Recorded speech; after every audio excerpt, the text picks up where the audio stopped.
있겠나이다. 아멘. 아브라함은 일평생 동안 어렵고 고달픈 문제거리를 안고 살았습니다.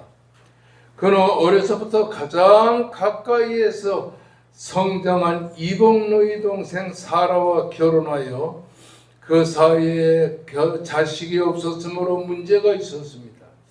이런 아브라함과 가정의 어려운 문제를 창세기 31장 30절에서는 이렇게 묘사하고 있습니다. 사례는 임신하여 임신하지 못하였으므로 자식이 없었더라. 이 말씀에서 같이 아브라함과 사라 사이에 자식이 없었다는 것은 결코 가벼운 문제가 아니라 치명적인 문제거리였던 것을 보게 되는 것입니다. 지금으로부터 4천여 년 전 고대 농경 사회 시대에는 자식이 노동력의 근본 문제를 해결하는 방편이었으므로 많은 자녀를 낳는 것이 가정마다의 통례였기 때문에 자식이 없다는 것은 엄청난 문제거리가 아닐 수가 없는 것이었습니다. 당시 사회는 이런 가정적인 문제를 해결하기 위하여 다양한 해결책을 제시하고 있었습니다. 아브라함의 가정은 이 자식이 없는 문제를 해결하기 위하여 다메섹에서 사온 종 엘리에셀로 상속자를 삼아 늙어가는 아브라함과 사라의 노년기에 봉양을 준비해야 했고, 또 아브라함과 사라가 죽었을 때 그 장례식을 준비하려고 하면서 이렇게 말했습니다. 주께서 내게 씨를 주지 아니하셨으니 내 집에서 길린 자가 내 상속자가 될 것임이니이다. 그러나 하나님은 아브라함에게 임하여 이르시되 그 사람은 내 상속자가 아니라 내 몸에서 날 자가 내 상속자가 되리라면서 아브라함을 밖으로 데려오나라. 하늘의 무뼈를 셀 수 있도록 복음하시면서 하늘의 무뼈를 셀 수 있나 보라. 네 자손이 이와 같으리라고 말씀하셨습니다. 그래도 불안했던 사라는 자꾸만 자식과 남편이 늙어가는 아브라함과 자신을 돌아보면서 가나안 땅에 들어온 지 10년이 되는 아브라함의 나이 85세에 자기의 나이 75세에 자기의 몽정 하가를 아브라함에 주어 첩으로 삼게 하였고, 드디어 아브라함의 나이 86세 자기 나이 76세에 하갈의 몸에서 이스마엘을 낳게 이르렀습니다. 아브라함과 사라는 그나마 이스마엘이 아브라함의 반쪽 자녀라고 생각하고 아브라함의 혈통을 이어받은 아들이라 다행스럽게 생각했습니다. 그러나 문제는 이런 수단과 방법으로 얻어진 결과가 하나님의 참된 자녀가 아니었다는 데 문제가 있는 것입니다. 하나님은 아브라함이 엘리에셀을 택하여 상속자를 삼았을 때에도 그 사람은 네 상속자가 아니라 네 몸에서 날짜가 네 상속자가 되리라고 말했고, 하갈을 통하여 이스마엘을 낳을 때도 내가 내 씨를 그에게 주어 번성하게 하며 그 씨를 많아 셀 수 없게 하리라 하셨을 뿐 아브라함의 참된 혈통에 태어났다고 말하지는 않았던 것입니다. 오늘 우리가 이 보는 말씀에서 창세기 17장에 보면 아브라함이 이스마엘을 낳은 후에 13년 지나서 아브라함이 99세가 되었을 때 하나님께서 아브라함에게 나타나 이렇게 말씀했습니다. 내가 내 언약을 나와 너 사이에 세워 너를 크게 번성하게 하리라. 보라, 내 언약은 네가 함께 있으니 너는 여러 민족의 아비가 될지라. 내가 내 언약을 나와 너 그리고 네 대대 후손 사이에 세워서 영원한 언약을 삼고 너와 내 후손의 하나님이 되리라.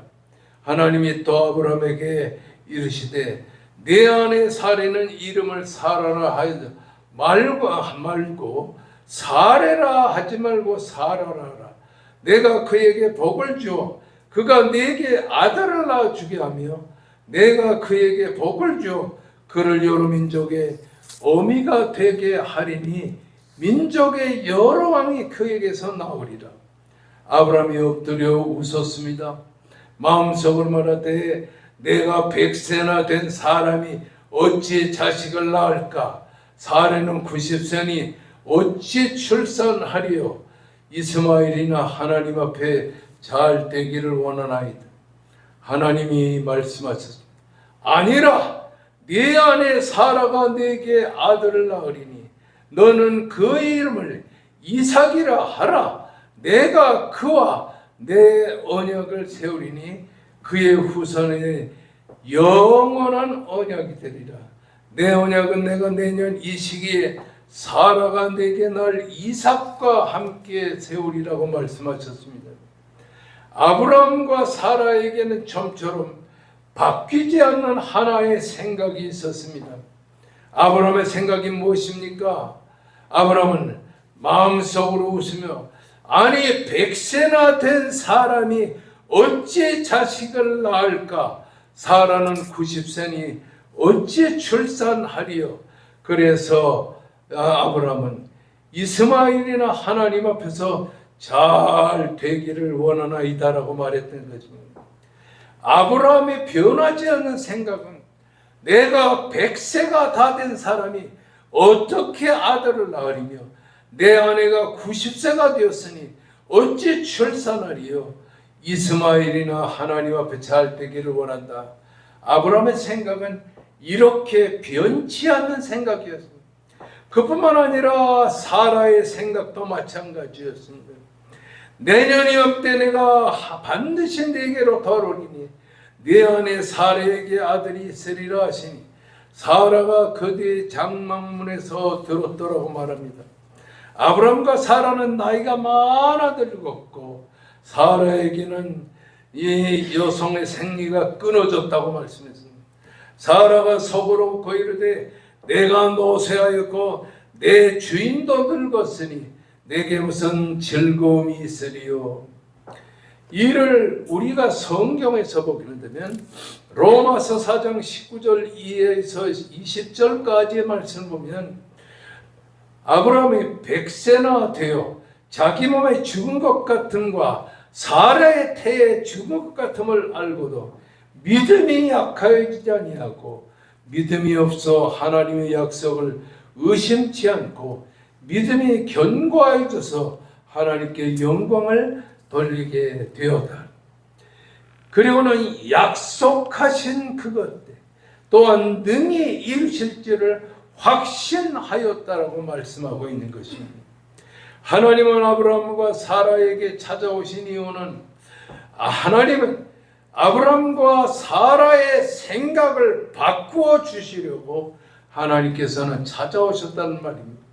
다시 말하면 우리가 창세기 15장에 보면 하나님과 아브라함이 언약을 맺었다는 기사가 나옵니다. 그리고 창세기 17장에 보면 13번이나 하나님이 아브라함에게 약속하셨습니다. 내년 이맘때 내 안에 사라에게 아들이 있으리라. 내년 이맘때 내 안에 사라가 아들을 낳으리니 이름을 이삭이라 하라. 하나님은 아브라함과 사라에게 찾아오신 이유는 뭐냐? 창세기 17장, 창세기 18장에 반복적으로 아브라함에게 하나님이 찾아오신 이유는 하나님의 언약을 깨우쳐서 하나님의 언약을 이루어 주시고 그리고 하나님이 언약하신 대로 믿음으로 아브라함이 아들 이삭을 낳을 것이라는 것을 확실히 믿는 믿음의 생활을 살도록 하나님께서 섭리하셨다는 말입니다. 그래서 하나님은 두 천사를 대동하여 아브라함의 집으로 찾아오셔서 말씀하셨습니다. 그가 이르되 내년 이맘때 내가 반드시 내게로 돌아오리니 네 안에 사라에게 아들이 있으리라 말씀하셨습니다. 창세기 18장 14절의 말씀을 보면 여호와께서 능치 못한 일이 있겠느냐, 기한이 이를 때 내가 네게로 돌아오리니 사라에게 아들이 있으리라. 하나님은 변치 않는 아브라함과 사라의 생각을 바꾸어 주시려고 그 아브라함과 사라를 찾아오셨던 것입니다. 그리하여 자신들은 늙었다는 생각을 뜯어 고쳐 주시고 그들의 고정관념을 뜯어 고쳐 주시려고 하나님께서는 아브라함과 사라를 찾아오셨습니다. 그러므로 아브라함과 사라는 이 하나님의 약속을 계속 들으면서 내년 이맘때 네 아내 사라에게 자식이 있으리라. 내년 이맘때 사라가 이삭을 낳으리라. 이렇게 가르쳐 주심으로 말미암아서 이 하나님이 주시는 이 아브라함이 주시는 생각을 들으면서 아브라함의 생각도 변화되고 그리고 아브라함의 그 믿음이 거기서 생긴 것입니다. 창세기 21장의 말씀을 보면 이렇게 기록이 되어 있습니다. 여호와께서 아브라함에게 들은 대로 말씀하신 대로 사라를 돌보셨고 여호와께서 말씀하신 대로 사라에게 행하셨으므로 사라가 임신하고 하나님이 말씀하신 시기가 되어 노년의 아브라함에게 아들을 낳았다. 이렇게 말씀하고 계십니다.